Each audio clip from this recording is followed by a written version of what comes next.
mad, really, and convinced observers of another type that she was not a barren theorist.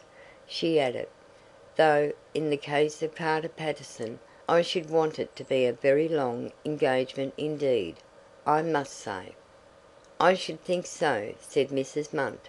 "And, indeed, I can scarcely follow you. Now, just imagine if you said anything of that sort to the Wilcoxes. I understand it, but most good people would think you mad. Imagine how disconcerting for Helen. What is wanted is a person who will go slowly, slowly in this business, and see how things are and where they are likely to lead to." Margaret was down on this. "But you implied just now that the engagement must be broken off." "I think probably it must, but slowly." "Can you break an engagement off slowly?" Her eyes lit up. "What's an engagement made of, do you suppose?" "I think it's made of some hard stuff that may snap but can't break. It is different to the other ties of life. They stretch or bend. They admit of degree. They're different." "Exactly so. But won't you let me just run down to Howard's house, and save you all the discomfort? I will really not interfere, but I do so thoroughly understand that kind of thing. You Schlegels want that one quiet look around will be enough for me." Margaret again thanked her, again kissed her, and then ran upstairs to see her brother. He was not so well.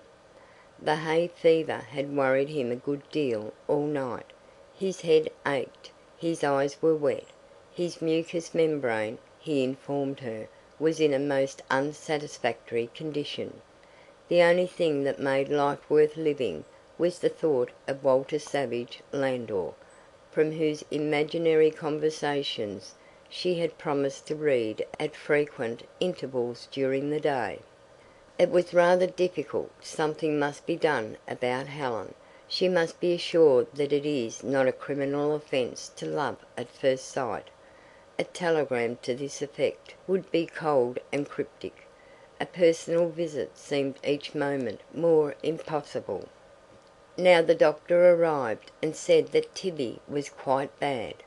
Might it really be best to accept Aunt Juley's kind offer, and to send her down to Howard's End with a note? Certainly Margaret was impulsive.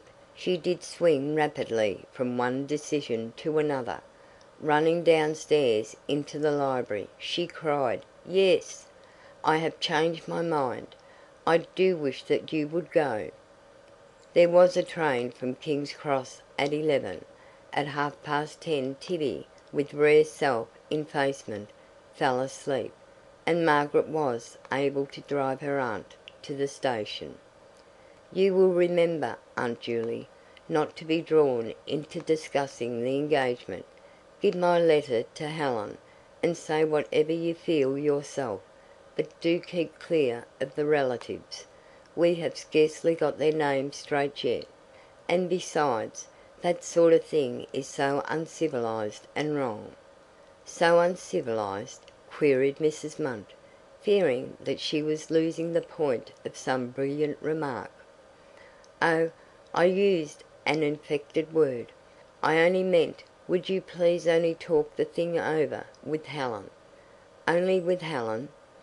"Because—" But it was no moment to expound the personal nature of love. Even Margaret shrank from it, and contented herself with stroking her good aunt's hand, and with meditating, half sensibly and half poetically, on the journey that was about to begin from King's Cross. Like many others who have lived long in a great capital, she had strong feelings about the various railway terminal. They are our gates to the glorious and the unknown. Through them we pass out into adventure and sunshine. To them, alas, we return.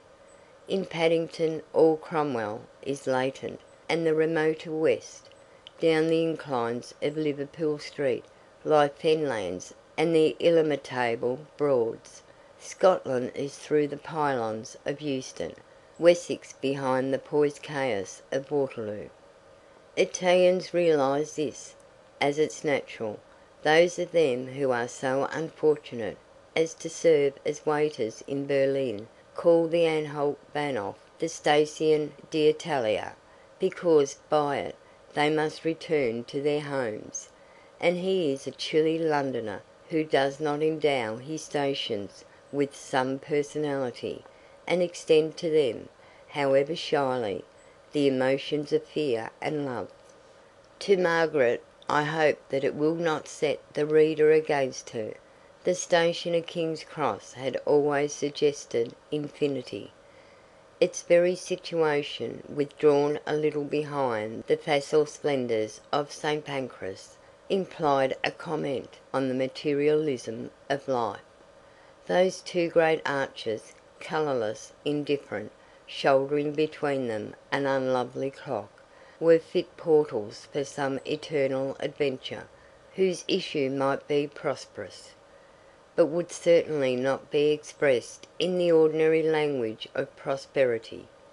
If you think this ridiculous, remember that it is not Margaret who is telling you about it, and let me hasten to add that they were in plenty of time for the train, that Mrs. Munt, though she took a second-class ticket, was put by the guard into a first. Only 2 seconds on the train, one smoking and the other babies. One cannot be expected to travel with babies. And that Margaret, on her return to Wickham Place, was confronted with the following telegram: "All over. Wish I had never written. Tell no one. Helen." But Aunt Juley was gone, gone irrevocably, and no power on earth could stop her. End of chapter 2.